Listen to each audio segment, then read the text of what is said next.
Hi guys, welcome back to my mini vlog. तो आज सुबह मैं उठ गई थी कीवी से भी पहले, क्योंकि कृष्णा को जाना था शॉप जल्दी। तो मैं नीचे आ गई थी चाय बनाने, बट मुझे पता था मेरे नीचे आते ही कीवी भी उठ जाएगा।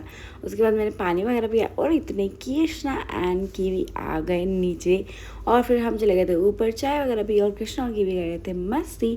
उसके बाद मैं कीवी को ले आई थी नीचे। कीवी कर रहा था अपनी दादी से भी पहले पूजा, और फिर हम आ गए थे बाहर। उसके फ्रेंड्स आ गए थे उससे मिलने। देन हम गए ऊपर, मैंने कीवी के साथ अपनी रील शूट की। देन हम चले गए थे मंदिर, क्योंकि आज था मंडे, मेरा था फास्ट। और फिर मंदिर जाने के बाद हम सीधा चले गए थे सर्विस सेंटर, जहाँ पर हमने मम्मी का फोन दिया था। हमने वहां से ली थी एक स्लिप, और फिर वहां से सीधा हम चले गए थे शहर, क्योंकि मुझे अपना एक शूट करना है, वो भी बहुत डिफरेंट, जो कि मैंने आज से पहले कभी ट्राई नहीं किया। तो मुझे उसके रिगार्डिंग कुछ काम था शहर से, तो वो मैंने अपना कंप्लीट किया। सारे रास्ते ब्लॉक हो चुके थे शहर में, तो हम पैदल चल के गए इतनी दूर। उसके बाद घर आते हुए किया था ये जूस, और फिर कृष्णा को कराया था घर आकर ब्रेकफास्ट, दाल, प्रोटीन, चाय।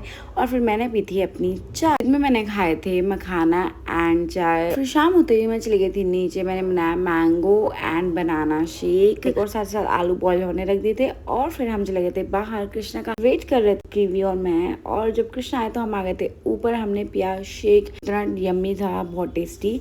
तो शाम में मैं चली गई थी नीचे डिनर प्रिपेयर करने। मेरा था फास्ट, तो उसी के लिए आज मैंने बनाए थे आलू पूरी। साथ साथ शॉप के लिए चाय पैक कर दी, और चाय पैक करते ही मैं आ गई थी ऊपर। आज मैंने डिनर अपना कीवी के साथ ही कर लिया था। फिर मैं कीवी के साथ प्ले करने लगी थी, हाइड होकर, और वो इतना खुश हो गया था बहुत। उसको सुलाने के बाद मैंने किए कपड़े फोल्ड, और इसी के साथ अपने डे को किया एंड।